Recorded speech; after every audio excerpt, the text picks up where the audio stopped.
Bonjour, bienvenue au FIFDH, bienvenue à la conversation qui suit en fait le film Les racines du monde que nous avons le plaisir de présenter en sélection fiction et droit humain. C'est le premier film de fiction réalisé par Biamba Surendava, qui est une réalisatrice originairement de Mongolie, où elle a fait ses études, aussi études en cinéma, mais qu'ensuite elle a poursuivi en Allemagne, à l'école de cinéma de Munich, où elle a réalisé déjà comme film de fin d'études un documentaire très très marquant, en fait, l'histoire du chameau qui pleure, un documentaire en fait qui a eu une carrière incroyable, qui a même été nominé aux Oscars. Et ensuite, quelques temps après, elle a aussi réalisé Le chien jaune de Mongolie, que peut-être de nombreux d'entre vous auront vu à l'écran, puisque c'est un film qui a été montré non seulement dans des festivals, mais aussi dans de nombreux cinémas. Et puis, voilà, elle est passée, elle a exploré maintenant le terrain de la fiction. Et c'est avec ce film, qui a eu sa première à la Berlinale, qu'on a le plaisir, en fait, quelque part, de l'accueillir ici. Mais ce sera le producteur, donc vous savez, les producteurs, c'est vraiment ces partners in crime, sans lesquels les films ne seraient pas possibles. Et donc, c'est Ansgar Frerich, producteur de base de ce film à Berlin, qui nous a accordé un peu de temps pour être ici avec nous. So, Ansgar Frerich, welcome here. Thanks. I just said good things about, of course, the film, but also about Biamba Suren. I tried to sum up a little bit her career or her filmography, because she already really has a remarkable, let's say, track record with her previous documentaries. Even the first one that was made still at the end of her studies in Munich, if I'm not wrong, and which had really an amazing like career, even going to the Oscars, and now with Veins of the World, which is the English translation of Les racines du monde. She manages in a brilliant way to dive into the feature world, so playing with fiction, but again going back to her territory, which is Mongolia. And maybe I would like to ask you, how did you meet the filmmaker? How did your collaboration start? Yeah, actually, it started right with the film that you talked about, with the story of the weeping camel. So, I'm sound designer or re-recording mixer and producer, and on the first feature film or feature length documentary that Biamba made, I worked together with her as a sound designer and re-recording mixer, and also at the Cave of the Yellow Duck, we went together to Mongolia, and what this was the set recordist. And so I was like already 5 times now in Mongolia, so almost a year, and we have a lot of common friends from Mongolia, so we are both like together as filmmakers in a bigger sense, but also friends and fans of Mongolia. So we met here and there, and then we went through the various projects until the point now where we were in a discussion, and we both witnessed what happened in Mongolia. And that was, I was the first time in 2000 in Mongolia, and there, if you were hungry, you could just grab a fish out of a river by hand, because everything was so like alive and pure nature.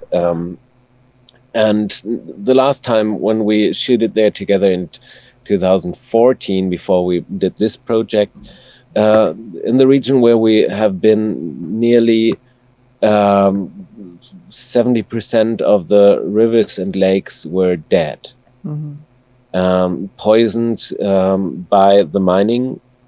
So especially by digging the gold out of the earth and washing it out with cyanide and releasing the cyanide into the water. And yeah, that is a tremendous impact on the landscape at first, but also on the culture of the nomads, because they can't give their cattle water to drink. And also the bigger mines, they are lowering the water level, so they don't even can use the wells anymore. So and yeah, this was a point where Biamba and me, we met and we discussed, okay, the next film should have the background of what is going on now with the international mine industries flowing into the country of Mongolia, in collaboration, of course, with the political establishment in Mongolia. And yeah, but we also wanted to keep the way of the storytelling alive that is so wonderful, also magical with Biamba when you know the other films. So we then tried to combine it with the story of the boy that you will that you have just seen, to also give a kind of hope into it, and focusing on the most important thing, the heritage of the generations before, because the nomads living is actually the way of living that we all sighing for here. We all are talking about reducing our carbon footprint, but they did since 10,000 years, because we normally think the nomads are the one that are moving, but actually they are just moving from one place to the next, from spring to summer, then from summer to winter, to autumn, from autumn to winter, and the next spring they are back on their original spring place. And when they left the spot, like 2 weeks later, you can't see that there was a human being living there, because everything is renatured in this short period. And yeah, this heritage is something that we wanted to give into the film, and we created this film then out of it, first time as a real fictional approach.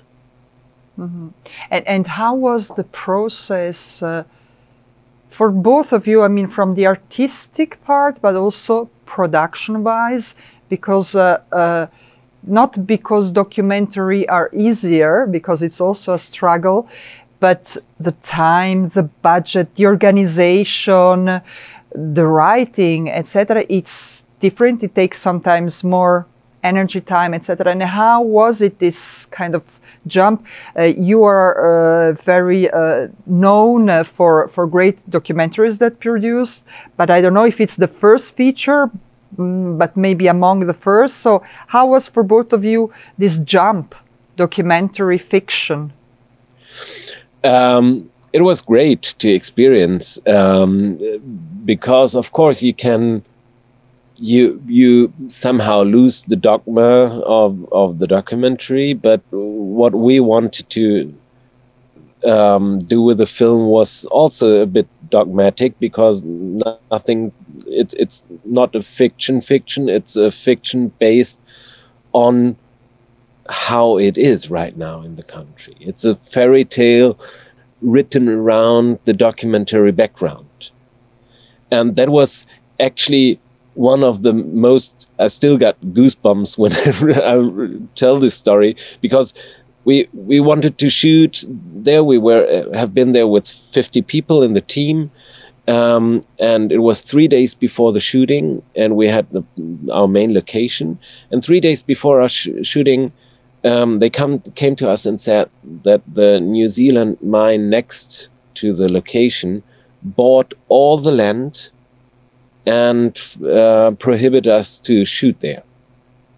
So 3 days before shooting, it's a disaster. It's a nightmare. Yeah, it's a nightmare. And then we moved off and searched for another location, and we found this one, which was even greater than the one that we had before. And a nomad owned that land, and we asked him about if we can shoot there. And like it is in Mongolia, you're not going straight there and asking. You go for tea and you tell your life stories. And he told us his story. And his story had so much similarities to the fictional story that we have written. He was actually Erdner. He was the father who said, like, the mine is coming closer every day, but we have to stay. We have to build a union against it, and I will not move away from here.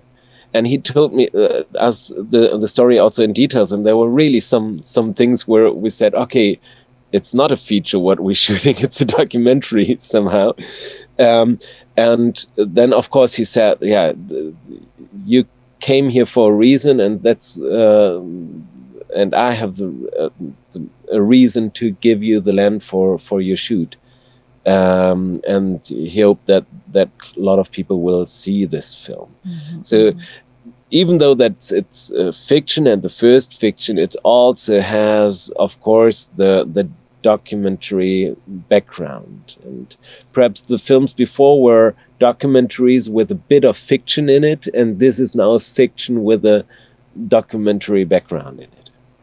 And you know, also what I found really strong and interesting with the film is that, of course, as you said, it addresses in a way specifically to something really violent that is happening in Mongolia, these huge changes in nature, in society. It's really radical changes that are, you know, occurring sometimes slowly, but sometimes suddenly it's too late. But at the same time, it mirrors many things also outside Mongolia, many things that, let's say, different people, countries, society can, you know, find themselves within, either because we assist to these really dramatical changes, or because also we are part of it. So this is also this very strong tool or strong really element of the films, because it echoes much further than its own territory. Yeah, I think this is a kind of universal problem that we have, and either you're a victim of it, or you're the one who comes from at least the states that are doing that. And I'm in that situation. You are too. So the global mine industry is mostly a cooperation of a lot of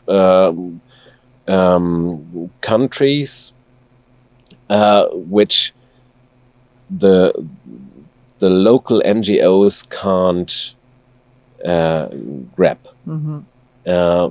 It's the same in, I know a story from Romania where they made a contract with the local city mayor, and for district that was already on almost on the list for the World Heritage, and the city mayor signed a contract that they can do mining there, and then 2 months later it became World Heritage, and then the global mining industry said, okay, give us $5 billion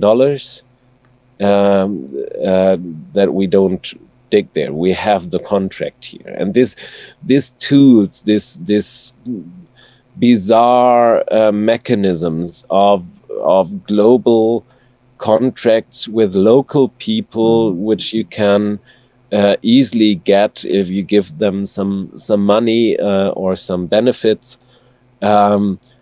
This is everywhere. And and the most insane there is the gold industry, because just 5% of the gold is really needed. So we have more gold than enough already out of the earth. There's just for medicine and technology, there is some gold needed. The rest is like jewelry, okay, you can discuss about, but most of the gold goes to banks. They could just trade the contracts because they know how much gold is in the land. So they could just print out a contract saying, okay, you own this land is worth, I don't know, 100 kilos of gold. Leave it in the earth, let the people live, and the animals and the plants live there, and just do your trades with that. Absolutely. And do you think that, well, the film, first of all, Veins of the World, is really a cinematic work.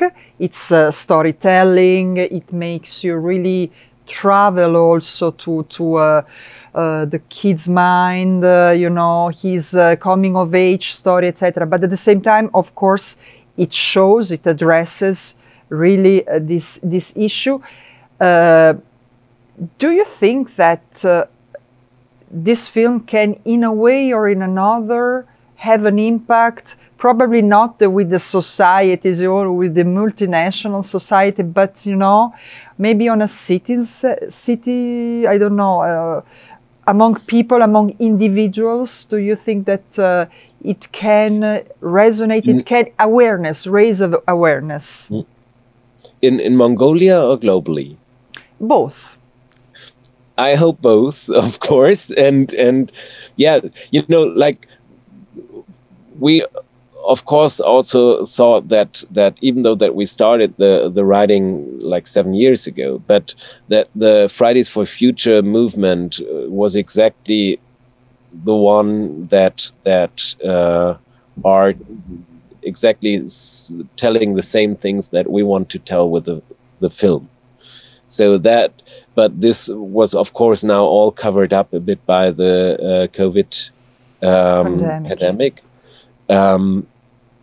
And also our plan was last year to go to Mongolia and make a steppeland or grassland cinema, so inflatable screen, and go through all of Mongolia and make cinema nomads screenings. That didn't happen by the same reason now, but we will try, if it works out, to do it this year. Yeah, and I think, like, of course, it already had a kind of impact, because the people that are fighting against this mining corporations, they found with us a kind of focus point that helped them to also stand up in another way. Great, thank you so much, and we are sure that our viewers, spectators will not only dive again in the story, but also that the story will stay. And this really important elements issue will kind of stay there and echo maybe in a more, let's say, clear way also. So thank you very much, Ansgar Frerich, really for producing the film, and please don't stop, produce other films with Biamba Suren, but not only. Thank you very much. Merci beaucoup donc pour avoir été avec nous lors de cette conversation. Et il nous reste qu'à vous donner rendez-vous à l'année prochaine, mais aussi, s'il vous plaît, suivez les films qui seront aussi distribués en salle, et les racines du monde, en fait, sera présenté sur grand écran ce printemps, ou en tout cas dans les mois à venir. Et donc, il faut vraiment le vivre aussi à 100% dans un vrai cinéma. Merci.